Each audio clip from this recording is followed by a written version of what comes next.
आप सभी को जय मसीह की।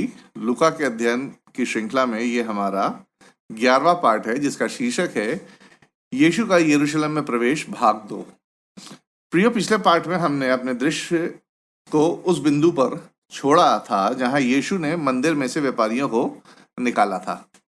अब इस पार्ट में लूका विभिन्न यहूदी अगुओं के साथ यीशु के संघर्ष यानी यीशु के इनकाउंटर्स का वर्णन करता है, जो अपने सवालों और जवाबों से यीशु को बदनाम और कमजोर करने की कोशिश कर रहे थे। तो आइए हम इन संघर्षों को देख लेते हैं, जो लूका रचित सुसमाचार के 20वें अध्याय की पहली से 47वीं आयतों में पाया जाता है। आइए हम इसको पढ़ना जारी रखते हैं और हम पढ़ते हैं लूका रचित सुसमाचार, उसका 20वां अध्याय और उसकी पहली 8 आयतें, जहां इस प्रकार लिखा है।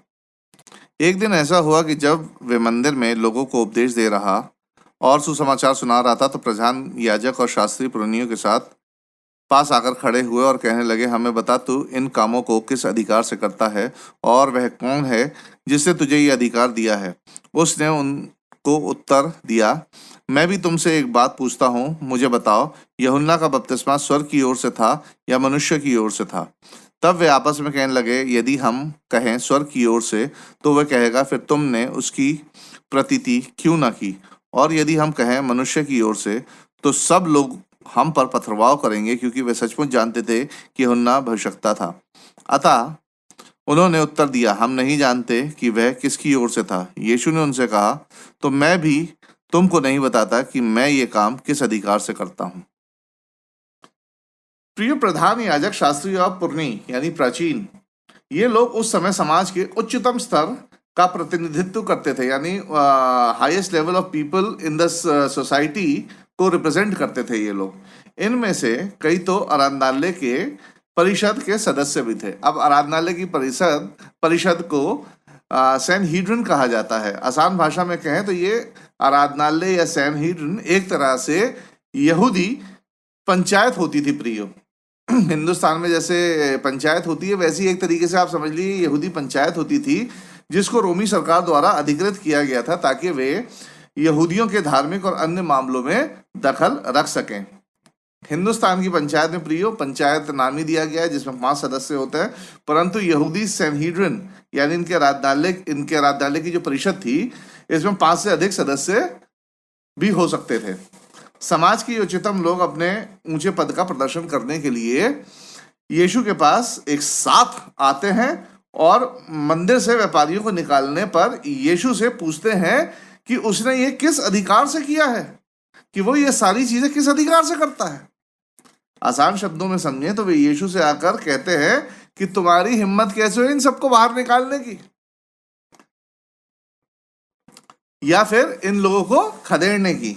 तुम्हारी हिम्मत कैसे हुई और किसने तुम्हें ये अधिकार दिया? वे आके यीशु से ये पूछते हैं। यीशु ने अपनी इच्छा से बिना किसी के पूछे मंदिर में से व्यापारियों को निकालने का निर्णय लिया था। और जो बात यहाँ नहीं लिखी है वे ये थी, प्रियो, कि कहीं ना कहीं ये यहूदी धार्मिक अगुवे इन व्यापारियों से किसी न किसी प्रकार का लाभ तो जरूर लेते होंगे, चाहे पैसे का हो, कमीशन के जरिए हो, या मटेरियलिस्टिक लाभ, मतलब थ्रू इलीगल वे से किसी ना किसी तरीके से इनसे लाभ जरूर लेते होंगे। इसीलिए इन्होंने वहां मंदिर में व्यापारियों को अलाउ किया हुआ था। जबकि यदि धार्मिक यहूदी अगुवे सच्चे होते तो यीशु की इस प्रतिक्रिया पर उन्हें यीशु का आभारी होना चाहिए था, कि जो कार्य उन्हें करना था, किसको? यहूदी अगुवों को, उसे आकर यीशु ने क्या किया था? मंदिर की सफाई की थी, व्यापारियों को निकाल दिया था, खदेड़ दिया था। परंतु आभारी होने के बजाय वे सब यीशु पर चढ़ जाते, क्रोधित होते कि नासरत का एक व्यक्ति जो जुमा यरूशलेम में आया है, उनके क्षेत्र में बिना किसी से पूछे ऐसे कैसे कार्य कर सकता है? कौन सा कार्य? मंदिर में से व्यापारियों को निकालने का। इस स्थिति में ये सब धार्मिक अगुवे इकट्ठे होकर यीशु से और उसके अधिकार के प्रति प्रश्न करते हैं। प्रियो, आज हम सब जानते हैं कि यीशु के पास इस बात का अधिकार तो था जो उसे पुत्र के रूप में परमेश्वर से प्राप्त था, कि अपने घर की सफाई कर सके। परंतु उस समय यहूदी अगुवों ने सोचा होगा कि उनके क्षेत्र में उनके अधिकार की अवहेलना करने का अधिकार यीशु को किसने दिया? यीशु चाहता तो अपने दिव्य अधिकार को भली भांति उजागर कर सकता था, परंतु यीशु ने उचित समय से पहले इस बात को उजागर करना उचित नहीं समझा प्रियो, क्योंकि हो सकता है कि अगर यीशु मसीह अपनी दिव्यता को वहां उजागर करते तो हो सकता है उस समय वहां दंगे भड़क जाते। इसलिए यीशु उन्हें काबू करने के लिए एक और तरीका अपनाता है। अब वो क्या तरीका था?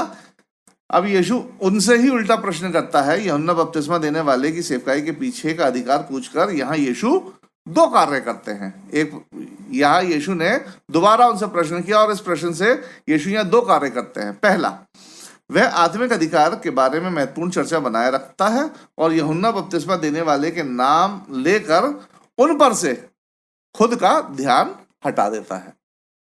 दूसरी बात, यीशु उन धार्मिक अगुओं के विश्वास की कमी को उजागर करते हैं। यदि वे कहते कि यूहन्ना का बपतिस्मा परमेश्वर की ओर से था, तो उन्हें यह भी स्वीकार करना पड़ता कि यीशु भी परमेश्वर की ओर से है, क्योंकि यूहन्ना बपतिस्मा देने वाले ने यीशु के बपतिस्मे पे सीधी सीधी गवाही दी थी। क्या गवाही दी थी? कि ये परमेश्वर का मेमना जो सबके जगत के पाप उठा ले जाता है। यीशु के सवाल का जवाब ना देकर धार्मिक यहूदी अगुओं ने अपने विश्वास की कमी और संदेह को प्रकट किया था, क्योंकि यदि वे यूहन्ना के लिए नकारात्मक जवाब देते कि नहीं वो परमेश्वर की ओर से नहीं था, तो उन्हें भीड़ की नाराजगी का सामना करना पड़ता और इस डर से उन्होंने कोई जवाब नहीं दिया, क्योंकि लोग यूहन्ना को सच्चा भविष्यवक्ता के रूप में जानते थे। धार्मिक अगुओं ने तो अपने दिलों में यीशु पर विश्वास नहीं किया था प्रियो, परंतु यीशु ने खुद को उन लोगों पर अपने आप को उजागर किया जो उस समय यीशु और धार्मिक अगुओं के संघर्ष और टकराव को देख रहे थे और सुन रहे थे। यीशु ने अपने और यूहन्ना के विशेष कार्यों को पहले ही प्रकट कर दिया था, जो लूका ने 7वें अध्याय में दर्ज किया है। इसलिए धार्मिक अगुओं ने यीशु के प्रश्न का उत्तर ना देकर उनके द्वारा यीशु से पूछे गए प्रश्न के उत्तर का अधिकार भी खो दिया था। इस घटना के बाद यीशु एक दृष्टांत बताते हैं जिसमें वे मतलब यीशु उन लोगों के व्यवहार और अंत का वर्णन करता है जिन्होंने उसे यानी यीशु को अस्वीकार कर दिया था। प्रिय, ये दुष्ट किसान का दृष्टांत है। आइए हम इसकी चर्चा कर लेते हैं। यह दृष्टांत उस अविश्वास और हिंसा को साफ तौर पर स्पष्ट करता है जिसे यीशु इन धार्मिक अगुओं के हाथों से भुगतने पर था। इस दृष्टांत में एक दाख की बारी का मालिक अपनी दाख की बारी का ठेका कुछ किसानों को सौंपकर प्रदेश चला जाता है। दाख की बारी की प्रगति की जांच करने के लिए मालिक द्वारा कुछ लोगों को समय समय पर भेजा जाता है, जिन्हें किसान प्रताड़ित करके भगा देते थे। एक दिन जब मालिक का अपना पुत्र दाख की बारी का हाल देखने जाता है, तो किसान दाख की बारी को हड़पने की मंशा से मालिक के बेटे की हत्या कर देते हैं। अंत में मालिक स्वयं इन किसानों को अंजाम देने के लिए लौटता है और उनका स्थान और पद क्या करता है? दूसरों को सौंप देता है। इस दृष्टांत में किसान और धार्मिक यहूदी अगुओं के व्यवहार के बीच में एक समानता को पहचाना जा सकता है और इसको पहचानना कोई ज्यादा मुश्किल नहीं है, आसानी है। प्रिय, इस दृष्टांत की एक दिलचस्प विशेषता यह है कि यीशु ने अपनी शिक्षा का समर्थन करने के लिए पुराने नियम की आयतों का उपयोग किया है, जैसे भजन संहिता 118 उसकी 22, फिर यशाया 8 उसका 14 कि मसीह के खिलाफ अस्वीकृति और हिंसा की जाएगी। आइए हम इन आयतों को पढ़ ही लेते हैं, जो पाई जाती है भजन संहिता 118 उसकी 22वीं आयत और यशाया उसका 8वां अध्याय और 14वीं आयत, जहां इस प्रकार लिखा है, राजमिस्त्रियों ने जिस पत्थर को निकम्मा ठहराया था वही कोने का सिरा हो गया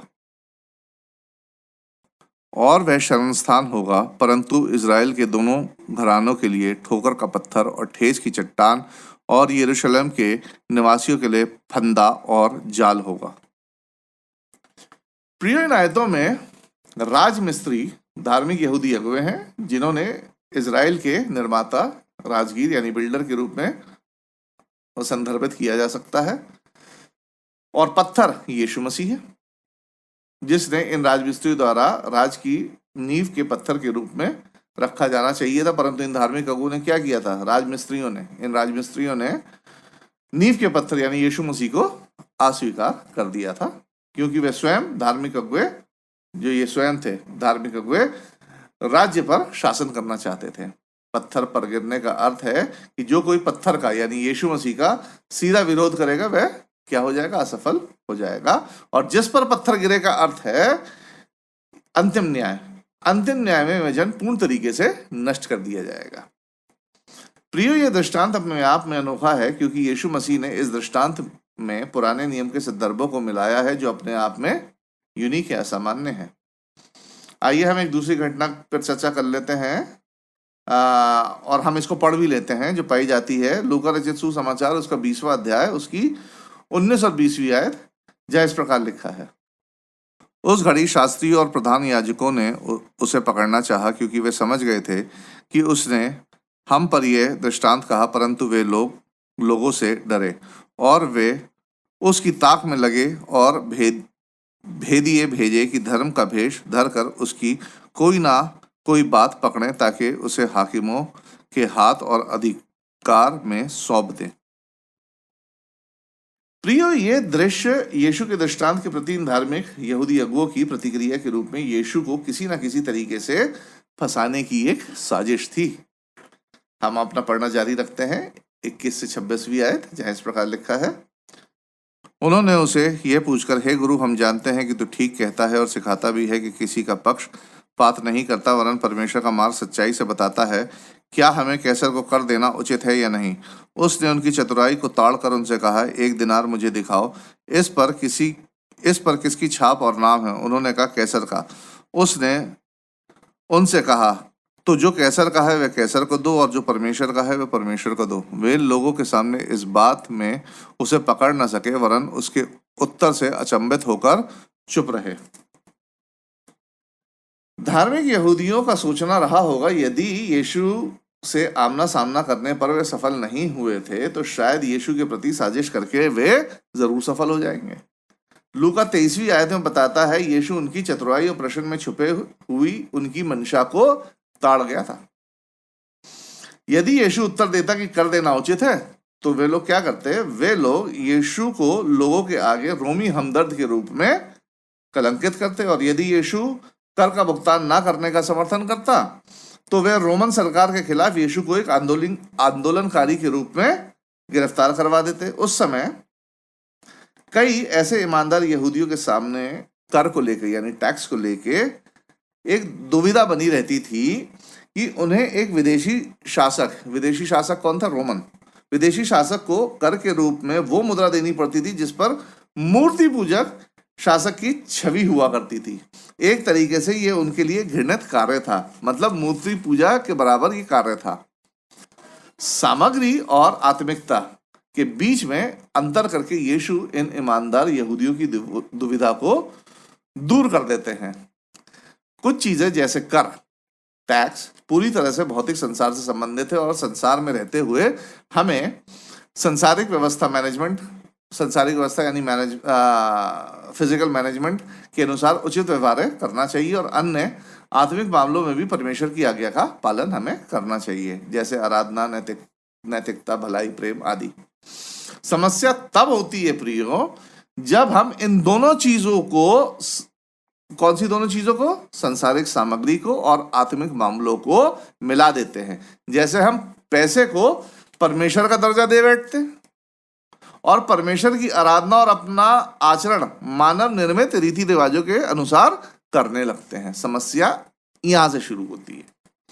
परमेश्वर ने ही आत्मिक और भौतिक दुनिया बनाई है और हमें निर्देश दिए हैं कि हम इन दोनों दुनिया में कैसे कार्य करें।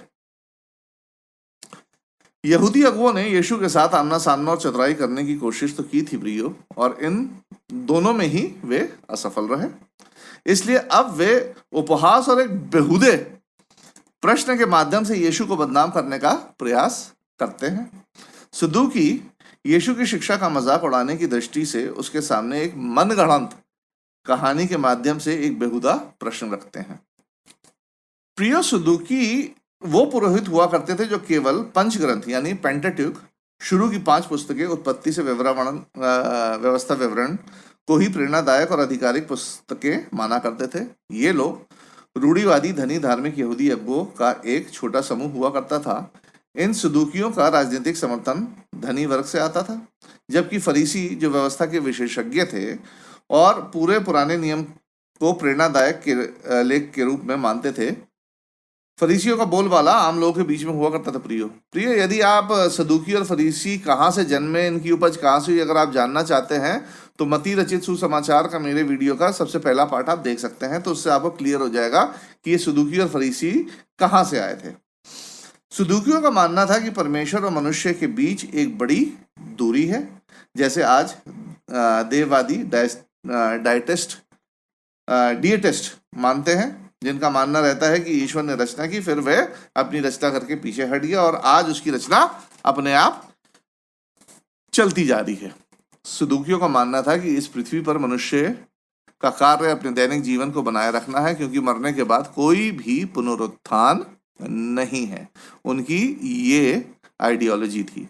सदूकी सिखाते थे कि धन और पद परमेश्वर की ओर से मिलता है, ये बताने को कि परमेश्वर ने आपको पसंद किया है। इसलिए उस समय कई लोगों का सोचना था कि गरीबी एक अभिशाप है और परमेश्वर की नाराजगी का एक संकेत है। आइए हम अपना पढ़ना जारी रखते हैं। 27 से 33वीं आयतों को हम पढ़ लेते हैं, जहाँ इस प्रकार लिखा है। फिर सदूकी जो कहते थे कि मरे हुओं का जी उठना है ही नहीं, उनमें से कुछ ने उसके पास आकर पूछा, हे गुरु, मूसा ने हमारे लिए ये लिखा है, यदि किसी का भाई अपनी पत्नी के रहते हुए बिना संतान मर जाए तो उसका भाई उसकी पत्नी से विवाह कर ले और अपने भाई के लिए वंश उत्पन्न करे। 7 भाई थे। पहला भाई विवाह करके बिना संतान मर गया, फिर दूसरे और तीसरे ने भी उस स्त्री से विवाह कर लिया। इसी रीति से 7 बिना संतान मर गए, अंत में वह स्त्री भी मर गई। इसलिए जी उठने पर वह उनमें से किसकी पत्नी होगी, क्योंकि वह 7 की पत्नी हो चुकी थी। सदूकियों का प्रश्न अनुचित और हास्यप्रद था। वे खुद को बुद्धिमान समझते थे और यीशु को एक पेचीदे प्रश्न के माध्यम से फंसाना चाहते थे। प्रिय, हम 34 से 38वीं आयतों को भी पढ़ लेते हैं, जहाँ इस प्रकार लिखा है। यीशु ने उनसे कहा, इस युग की संतानों में तो विवाह होता है, पर जो लोग इस योग्य ठहरेंगे कि उस युग को और मरे हुओं में से जी उठने को प्राप्त करें, वे ना विवाह करेंगे और ना विवाह में दिए जाएंगे। वे फिर मरने के नहीं, क्योंकि वे स्वर्गदूतों के समान होंगे और पुनरुत्थान की संतान होने से परमेश्वर की भी संतान होंगे। परंतु इस बात को कि मरे हुए जी उठते हैं, मूसा ने भी झाड़ी की कथा में प्रकट की है कि वे प्रभु को अब्राहम का परमेश्वर और इज़ाक का परमेश्वर और याकूब का परमेश्वर कहता है। परमेश्वर तो मुर्दों का नहीं परंतु जीवितों का परमेश्वर है, क्योंकि उसके निकट सब जीवित हैं। यीशु उनके अनुचित प्रश्न का उत्तर स्वर्गीय ज्ञान से देते हैं प्रियो, और उनकी अज्ञानता को प्रकट करते हैं, जिसके बारे में उन्हें लगता था कि वे इस मामले में, कौन से मामले की बात कर रहा हूं मैं, पुनरुत्थान के मामले में अच्छा ज्ञान रखते हैं। यीशु मसीह पुनरुत्थान के बारे में उनकी गलत शिक्षा का जवाब उसी पुस्तक से देते हैं जिसको सदूकी प्रेरणादायक मानते थे। यीशु ये साबित करने के लिए कि मृत्यु के बाद पुनरुत्थान होता है, कुछ महत्वपूर्ण आयतों के अर्थ की सही व्याख्या करते हैं, और इन आयतों में यीशु उचित व्याकरण यानी ग्रामर का उपयोग करके उनके प्रश्न का उत्तर देते हैं। आइए हम वो आयत को पढ़ लेते हैं जो पाई जाती है निर्गमन उसके 3 अध्याय उसकी 5वीं और 6वीं आयत, जहां इस प्रकार लिखा है। उसने कहा, इधर पास मत आ और अपने पांव से जूतियों को उतार दे, क्योंकि जिस स्थान पर तू खड़ा है वह पवित्र भूमि है। फिर उसने कहा, मैं तेरे पिता का परमेश्वर और इब्राहिम का परमेश्वर, इज़ाक का परमेश्वर और याकूब का परमेश्वर हूँ। तब मूसा ने, जो परमेश्वर की ओर देखने से डरता था, अपना मुंह ढांप लिया। इन आयतों में वर्तमान काल का प्रयोग किया गया है प्रिय, जैसे मैं तेरे पिता का परमेश्वर हूँ। ये आयतें व्याकरण यानी ग्रामेटिकली रूप से इस निष्कर्ष का समर्थन करती हैं कि इब्राहिम, इज़ाक और याकूब अभी भी परमेश्वर के सामने जीवित हैं। इन आयतों की सही व्याख्या और सही व्याकरण का उपयोग सदूकी की मान्यता कि कोई पुनरुत्थान है नहीं, उनकी मान्यता ये थी कि कोई पुनरुत्थान है नहीं, को धूमिल कर देती है। उन्होंने केवल शुरू की 5 पुस्तकों की शिक्षाओं को आधिकारिक रूप से स्वीकार किया था, इसलिए यीशु ने भी इन्हीं 5 पुस्तकों में से एक से जवाब देकर उनकी बात को गलत ठहराया और इस बात को साबित किया कि मृत्यु के बाद पुनरुत्थान वास्तव में है। पुनरुत्थान से संबंधित बातों को प्रकट करके यीशु अपने दिव्य ज्ञान को भी प्रदर्शित करता है प्रियो, और यह साबित करता है कि वह यीशु मनुष्य के साथ साथ दिव्य स्वभाव यानी डिवाइन नेचर भी रखता है, क्योंकि स्वर्ग की बातें वही बता सकता है जो स्वर्ग में रहा हो और स्वर्ग से आया हो प्रियो। यीशु बताता है कि पुनरुत्थित लोग स्वर्गदूतों के समान होंगे, यानी समान शक्तियों वाले शुद्ध और पवित्र आत्माएं, जिनमें शादी नहीं होगी ना प्रजनन होगा। प्रियो, जब मृत्यु ही नहीं होगी तो रिप्रोडक्शन की जरूरत ही नहीं होगी। आगे हम पढ़ लेते हैं लूका रचित सुसमाचार उसकी 20वां अध्याय उसकी 39 और 40 वर्स, जहां इस प्रकार लिखा है। तब यह सुनकर शास्त्रियों में से कुछ ने यह कहा, हे गुरु, तूने अच्छा कहा। और उन्होंने फिर उससे कुछ और पूछने का हियाव ना हुआ। इन आयतों में हम देखते हैं कि कुछ शास्त्री जो शास्त्रों के गंभीर छात्र और शिक्षक थे यीशु की बात से सहमत होते हैं, परंतु बाकी और जितने थे अपमानित ना होने की कामना से चुपचाप ही रहते हैं। हम अपना पढ़ना जारी रखते हैं 41 से 44वीं आयत, जहां इस प्रकार लिखा है। फिर उसने उनसे पूछा, मसीह को दाऊद की संतान कैसे कहते हैं? दाऊद आप भजन संहिता की पुस्तक में कहता है, प्रभु ने मेरे प्रभु से कहा, मेरे दाहिने बैठ, जब तक कि मैं तेरे बैरियों को तेरे पांव के तले ना कर दूं। दाऊद तो उसे प्रभु कहता है, तो फिर वह उसकी संतान कैसे ठहरा? अभी तक यीशु ने सदूकी और फरीसियों के छल कपट, उपहास आदि का सामना किया था और उनके सवालों के ऐसे जवाब दिए थे जिससे सदूकी और फरीसियों की बोलती बंद हो गई थी। अभी तक वे यीशु से प्रश्न कर रहे थे, अब यीशु शास्त्रों के बारे में उनसे यानी सदूकी फरीसियों से प्रश्न करता है। यूहन्ना बपतिस्मा देने वाले के बारे में उनसे पूछा गया पिछला प्रश्न एक नीति के अंतर्गत था, है जो सदूकी फरीसी यीशु मसीह के साथ खेलना चाह रहे थे, ताकि सदूकी फरीसी जो भी उत्तर देते वे स्वयं उसमें फंस जाते और अपने तर्क को खो देते। परंतु यह प्रश्न जो यीशु मसीह उनसे पूछते हैं वह शास्त्रों की व्याख्या करने के लिए था, जो मसीह के दोहरा स्वभाव मतलब मानव और दिव्य पर आधारित था। प्रश्न का उत्तर 44वीं आयत में पूछा गया था, उसका उत्तर कुछ इस प्रकार था, प्रियो, प्रभु यानी परमेश्वर पिता ने मेरे प्रभु यानी यीशु मसीह परमेश्वर के पुत्र से कहा, मेरे दाहिने बैठ, जब तक कि मैं मतलब परमेश्वर पिता तेरे मतलब यीशु मसीह बैरियों को तेरे पांव के तले ना कर दूं, तेरे बैरियों को तेरे पांव के तले ना कर दूं, मतलब पूर्ण विजय जिसमें मृत्यु भी शामिल है। प्रियो, दाऊद ने यह भविष्यवाणी पवित्र आत्मा की सामर्थ्य से की थी। प्रियो, ये आयत भजन संहिता 110 और उसकी 110 की पहली आयत है। ये दाऊद ने यह भविष्यवाणी पवित्र आत्मा की सामर्थ्य से की थी।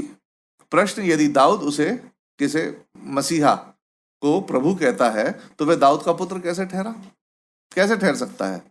अब इसका उत्तर है, दाऊद परमेश्वर के पुत्र को प्रभु कहता है इससे पहले कि वह संसार में यीशु नाम के मनुष्य के रूप में आता। दाऊद यीशु को प्रभु कहता है। जिस समय दाऊद ने यह भविष्यवाणी की थी उसके लगभग 1000 साल बाद यीशु पवित्र आत्मा की सामर्थ्य से मनुष्य के रूप में उस परिवार के द्वारा दुनिया में आता है जिसका मुखिया यूसुफ दाऊद का एक वंशज था। शास्त्री और याजक पवित्र शास्त्र की इस भविष्यवाणी को जानते थे और स्वीकार भी करते थे कि मसीह दाऊद का वंशज होगा, परंतु उन्होंने यह मानने से बिल्कुल इनकार कर दिया था कि मसीहा दिव्य भी होगा। देखा जाए तो वास्तव में मतलब मैं किसकी बात कर रहा हूँ, सदूकी और फरीसियों, उनको परेशान करने वाली बात यह थी कि यीशु जो उनके सामने खड़ा था वह इस बात का दावा कर रहा था कि वह एक दिव्य मसीहा है। उनको ये इस बात से परेशानी थी। यीशु मसीह मनुष्य इस बात से परेशानी थी, उनको परेशानी थी कि यीशु मसीह ये दावा कर रहा था कि परमेश्वर का पुत्र है, दिव्य है। हम अपना पढ़ना जारी रखते हैं। यहाँ यीशु मसीह शास्त्रियों के विरुद्ध कुछ चेतावनी देते हैं। आइए हम इसको पढ़ लेते हैं जो 45 से 47वीं आयतों में पाया गया है, जहाँ इस प्रकार लिखा है। जब सब लोग सुन रहे थे तो उसने अपने चेलों से कहा, शास्त्रियों से चौकस रहो, जिनको लंबे लंबे वस्त्र पहने हुए फिरना अच्छा लगता है और जिन्हें बाजारों में नमस्कार और आराधनालयों में मुख्य आसन और भोज में मुख्य स्थान प्रिय लगते हैं, वे विधवाओं के घर खा जाते हैं और दिखाने के लिए बड़ी देर तक प्रार्थना करते रहते हैं, ये बहुत ही दंड पाएंगे। इस अध्याय का उपसंहार यानी आखिरी भाग शास्त्रियों, जिसमें फरीसी भी शामिल थे प्रियो, के पाखंड के बारे में यीशु की चेतावनी है कि सावधान रहो कि तुम उनकी मतलब धार्मिक गुरुओं की पवित्रता के ढोंग से प्रभावित होकर उनकी योजनाओं के शिकार ना हो। आगे सावधान रहो कि तुम्हारे कार्य उनके दृष्टिकोण और उनके कार्य जैसे ना हो। उनके कार्य क्या थे? दिखावटी थे। यहाँ यीशु एक छिपे हुए तथ्य को भी प्रकट करते हैं कि न्याय के बारे में केवल परमेश्वर ही जानता है और दंड के भी लेवल्स होंगे प्रियो, स्तर होंगे, लेवल्स और डिग्री होंगी। ये ऐसे लोग बहुत ही दंड पाएंगे। आगे हम देखते हैं कि यीशु अंत के संकेतों की चर्चा करते हैं। शास्त्रियों के पाखंड के बारे में सिखाने के बाद आगे यीशु उन घटनाओं का वर्णन करता है जो अंतिम निर्णय की ओर ले जाती है। आइए हम पढ़ लेते हैं लूका रचित सुसमाचार उसका 21वां अध्याय और उसकी पहली 4 आयतें, जहां इस प्रकार लिखा है, फिर उसने आंख उठाकर धनवान को अपना दान भंडार में डालते देखा। उसने एक कंगाल विधवा को भी उसमें 2 दमड़ियां डालते देखा। तब उनसे कहा, मैं तुमसे सच कहता हूं कि इस कंगाल विधवा ने सबसे बढ़कर डाला है, क्योंकि उन सब ने अपनी अपनी बढ़ती में से दान में कुछ डाला है, परंतु इसने अपनी घटती में से अपनी सारी जीविका डाल दी है। इन आयतों में यीशु एक सच्चे विश्वास और उदारता की भावना पर टिप्पणी करता है और एक गरीब विधवा का उदाहरण रखता है और उसकी तुलना उन लोगों से करता है जो बलिदान के रवैये को मद्देनजर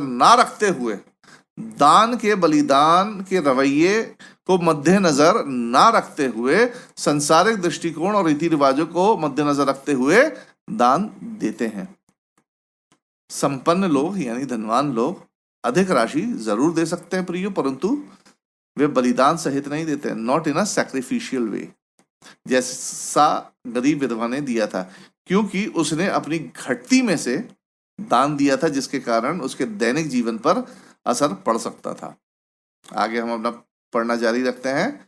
21वें अध्याय की 5वीं से 7वीं आयत तो को भी पढ़ लेते हैं, जहाँ इस प्रकार लिखा है, जब कुछ लोग मंदिर के विषय में कह रहे थे कि वे कैसे सुंदर पत्थरों और भेंट की वस्तुओं से संवारा गया है, तो उसने कहा, वे दिन आएंगे जिनमें ये सब जो तुम देखते हो उनमें से यहाँ किसी पत्थर पर पत्थर भी ना छूटेगा जो ढाया ना जाएगा।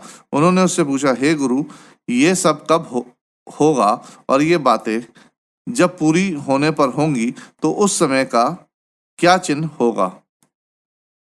यह घटना मंदिर के क्षेत्र में घटती है प्रिय, और इस बिंदु पर कुछ लोग मंदिर के अलंकरण यानी मंदिर के भव्य निर्माण को सराहते हैं।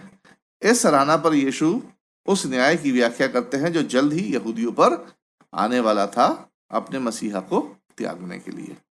लोगों के प्रश्न पर यीशु अंत के समय से संबंधित एक लंबी व्याख्या देते हैं प्रियो। मत्ती 24 और मरकुस 13 दोनों ने ही अपने अपने सुसमाचारों में इस विषय को शामिल किया है, और जब हम इस विषय को एक साथ देखते हैं, एक साथ देखने का मतलब मत्ती 24, मरकुस 13 और लूका 21 को हम एक साथ देखते हैं, तो इस विषय पर प्रेरितों द्वारा 3 प्रश्न पूछे जाते हैं। और वो 3 प्रश्न क्या है कि यह सब घटनाएं कब होंगी? कौन सी घटना? मंदिर के विनाश की, और उसके संकेत क्या होंगे? दूसरा प्रश्न तेरे यानी यीशु के आने का, द्वितीय आगमन का क्या चिन्ह होगा?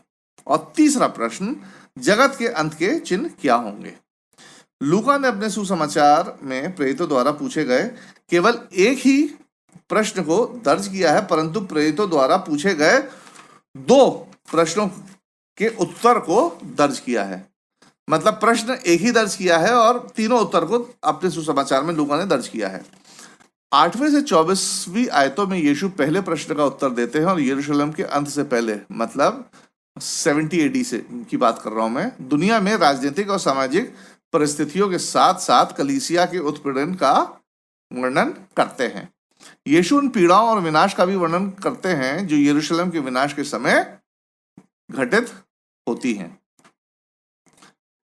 25 से 36वीं आयतों में यीशु अपनी वापसी के बारे में जानकारी देते हैं जो दुनिया के अंत के समय के भी संकेत होंगे। प्रियो, यीशु यरूशलेम के विनाश और दुनिया के अंत पर अपनी वापसी के लिए सतर्क करते हैं और अंत में प्रोत्साहन के साथ अपनी बात को समाप्त करते हैं। 37 से 38वीं आयतों में लूका बताता है कि यीशु के समर्पित अनुयायी प्रतिदिन उसकी शिक्षा सुनने मंदिर में आते थे और शाम का समय यीशु प्रार्थना में बिताते थे। यीशु की सेवकाई की ये अंतिम घटनाएं थी। प्रियो, इसके आगे अब यीशु क्रूसीकरण, मृत्यु और पुनरुत्थान के लिए आगे बढ़ते हैं और अपने आप को तैयार करते हैं। हर पाठ की तरह इस पाठ से भी हमें कुछ शिक्षाएं लेनी चाहिए। पहली शिक्षा जो हम इस पाठ से ले सकते हैं, हम सभी को त्याग पूर्वक दान देने का प्रयास करना चाहिए, ना केवल नियमित रूप से देने का। प्रियो, we should try to give sacrificially, not just regularly. हम नियमित रूप से देने से भले ही आत्मसंतुष्ट हो सकते हैं। प्रियो, रेगुलर देने से हम आत्मसंतुष्ट हो सकते हैं, जैसे धनवान अपना दान दे रहा था, परंतु इस प्रकार के दान से हम आशीषों को प्राप्त नहीं कर सकते हैं। यदि प्रभु हमारे दान में बलिदान के कोई तत्व को नहीं पाता है तो हमारा दान देना केवल मनुष्य को ही लुभाता है, परमेश्वर को नहीं। और दूसरी शिक्षा, न्याय का होना पक्का है। प्रियो, यहूदियों ने आने वाले न्याय के बारे में यीशु की चेतावनी को बहुत हल्के में लिया था और इतिहास से हम जानते हैं कि 70 ईसा बाद रोमन सरकार ने अधिकांश नागरिकों के साथ साथ यरूशलेम शहर और उसके मंदिर को पूरी तरीके से नष्ट कर दिया था। प्रियो, अंतिम न्याय की चेतावनी को यहूदियों की तरह हमें तो हल्के में नहीं लेना चाहिए। हमें आने वाले न्याय के लिए तत्पर तैयार रहना चाहिए। हमारा ये पाठ प्रियो यहीं समाप्त होता है। अगले पाठ के लिए कृपया करके 22वें अध्याय की पहली आयत से 23वें अध्याय की 25वीं आयत को अच्छी तरह पढ़ ले ताकि समझने में हमें आसानी हो। हमारा ये पाठ यहीं समाप्त होता है। मैं राजीव लैम्बर्ट अगले पाठ के साथ आपके सामने फिर हाजिर होऊंगा। तब तक के लिए जय मसीह की।